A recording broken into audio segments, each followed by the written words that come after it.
लोकसभा के मॉनसून सत्र में सांसदों पर सत्ता पक्ष की ओर से कड़ा एक्शन लिया गया है। लोकसभा और राज्यसभा दोनों के 27 सांसदों को सरकार ने सस्पेंड कर दिया। यह सस्पेंशन पूरे सत्र के लिए है। इन पर हल्ला हंगामा करने का आरोप है। सरकार का कहना रहता है कि हल्ला करने वाले सांसदों की वजह से ही सदन की कार्यवाही नहीं हो पाती और हाँ, मैक्सिमम केसेस में विपक्षी ही सांसद इसकी चपेट में आते हैं। विरले ही देखने को मिलता है कि सरकार ने अपने सांसदों को सस्पेंड किया होगा।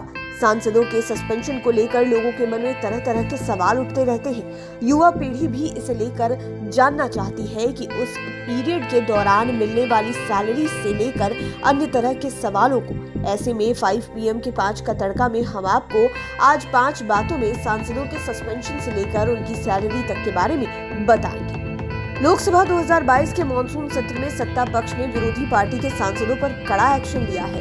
इस सत्र में लोकसभा और राज्यसभा से 27 सांसदों को सस्पेंड किया गया। इस बार के सस्पेंशन की चपेट में लोकसभा के 4 और राज्यसभा के 23 सांसद हैं। इसमें निर्दलीय भी शामिल है, लेकिन यहाँ पर हम बताते हैं कि सबसे पहले कब सांसद सस्पेंड हुए थे। दरअसल सांसदों के सस्पेंशन का यह पहला मामला नहीं है। सांसदों को सबसे पहले सस्पेंड करने की कार्रवाई 1963 में हुई थी। तब 3 सितंबर 1962 को राज्यसभा सांसद गोडे मुरहरी को सस्पेंड किया गया था। उन्हें पूरे सत्र के लिए सस्पेंड किया गया था और उन्हें मार्शल ने सदन से बाहर निकाला था। वे 1966 में भी सस्पेंड हुए थे। हालांकि बाद में मुरहरी राज्यसभा के उपसभापति भी बने थे।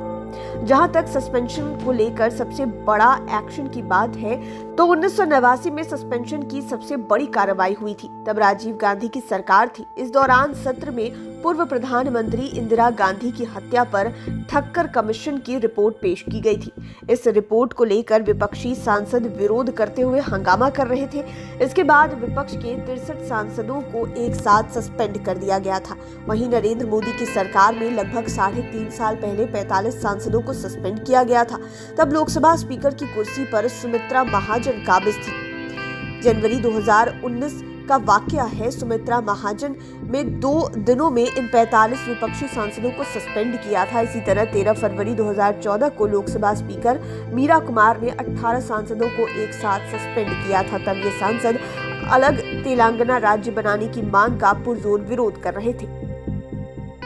लोकसभा के अध्यक्ष और राज्यसभा के सभापति के पास कुछ शक्तियां हैं जिसके जरिए वे सांसदों को सस्पेंड करा सकते हैं। इसका जिक्र लोकसभा और राज्यसभा के रूल बुक में भी है। इसके तहत अगर सदन में सांसद अव्यवस्था फैला रहे हैं तो उन्हें सस्पेंड किया जा सकता है। राज्यसभा में नियम 255 और 256 के तहत सभापति सदस्यों को सस्पेंड करने की ताकत रखते हैं। वहीं लोकसभा के अध्यक्ष के पास रूल बुक के नियम 373 और 374 के तहत ऐसी शक्तियां हैं। सस्पेंशन उस दिन के लिए हो सकता है या फिर पूरे सत्र के लिए हो सकता है। खास बात तो यह है कि लोकसभा में स्पीकर को सीधे सस्पेंड करने का अधिकार है, लेकिन इससे इतर राज्यसभा के सभापति सांसदों को सीधे निलंबन का अधिकार नहीं देते हैं। इसके लिए सभापति को सदन में संबंधित सांसदों के खिलाफ प्रस्ताव लाना होगा, लेकिन सस्पेंशन को सीधे खत्म नहीं किया जा सकता है। इसके लिए दोनों ही सदन को अपना प्रस्ताव लाना होगा। सांसदों के सस्पेंशन खत्म करने का अधिकार सदन के पास होता है। इसके लिए सदन में प्रस्ताव लाना होता है। इसके बाद सांसदों का निलंबन खत्म होता है। लोकसभा हो या फिर राज्यसभा, दोनों ही जगहों पर सांसदों की मर्यादा के लिए कुछ नियम बने हैं। निलंबन से बचने के लिए सांसदों को सदन के अंदर मर्यादा में रहना होता है। राज्यसभा और लोकसभा के सांसदों को संसदीय शिष्टाचार के कुछ नियमों का पालन करना जरूरी होता है। इसके तहत सांसदों को दूसरों के भाषण को बाधित नहीं करना चाहिए। सदन में शांति बनाए रखनी चाहिए। बहस के दौरान टिप्पणी करने से कार्यवाही में रोक टोक नहीं करनी चाहिए। बाद में विरोध के कई नए तरीके आ गए, नए रूप देखने को मिलने लगे। तब 1989 में कुछ नियमों को लाया गया। इसके बाद अब तो सदन में नारेबाजी, तख्तियां दिखाना, विरोध में दस्तावेजों को फाड़ने और सदन में कैसेट या फिर टेप रिकॉर्डर बजाने जैसी चीजों की भी मनाही कर दी गई है। वहीं दिसंबर 2001 में रूल बुक में एक और नियम को जोड़ा गया। इसे ही रूल 374A कहा जाता है। यदि कोई सांसद स्पीकर के आसन के निकट आकर या फिर सभा में नारे लगाकर या फिर अन्य प्रकार में कार्यवाही में बाधा डालकर जानबूझकर नियमों का उल्लंघन करता है तो उस पर इस नियम के तहत कार्रवाई की जाती है। ऐसे में एक सवाल यह भी उठता है कि यदि निलंबित सांसद रिक्वेस्ट करें तो उनका सस्पेंशन टूट सकता है क्या? इसका जवाब है हाँ, लेकिन ये लोकसभा के स्पीकर या फिर राज्यसभा के सभापति की मर्जी पर होगा। लेकिन यदि निलंबित सदस्य माफी मांग लेते हैं तो उनका सस्पेंशन खत्म हो जाता है। वैसे सदन में सस्पेंशन समाप्त करने का प्रस्ताव पास हो जाता है तो फिर सांसदों के माफी या फिर रिक्वेस्ट करने की जरूरत नहीं पड़ती।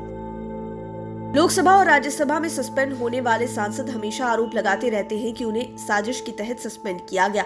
दरअसल मैक्सिमम मामलों में विपक्षी सांसद ही सस्पेंड होते हैं। विरले ही यह देखने को मिलता है कि सत्ता पक्ष के सांसद सस्पेंड हुए हो। एक बार ऐसा मामला कांग्रेस की सरकार में आया था। लोकसभा स्पीकर की कुर्सी पर मीरा कुमार थी, जिन 18 सांसदों को उन्होंने सस्पेंड किया था उसमें एक सांसद कांग्रेस के भी थे।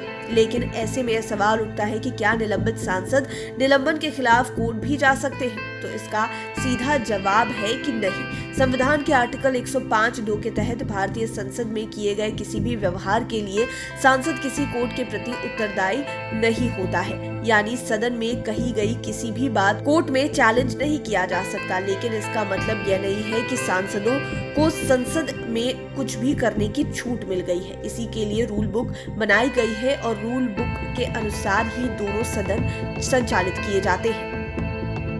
इतना तो आप जान ही गए कि संसद के सदनों में जानबूझकर हंगामा और कमेंट करने या फिर किसी कार्य में बाधा डालने वाले सांसदों को स्पीकर या फिर सभापति अपने अपने सदन में सस्पेंड कर देते हैं। ऐसे में लोगों को यह जिज्ञासा भी है कि सदन में व्यवधान पैदा करने के लिए सस्पेंड किए गए सांसदों को उस पीरियड की सैलरी क्या मिलती होगी? उनकी सैलरी कटती है या आधी मिलती है, या सैलरी को लेकर क्या एक्शन लिया जाता है? तो आपको जानकर आश्चर्य होगा कि सरकारी शिक्षकों, अधिकारियों या कर्मचारियों की तरह सांसदों की सैलरी नहीं कटती। सस्पेंड किए गए सांसदों को सस्पेंशन पीरियड की भी पूरी सैलरी मिलती है।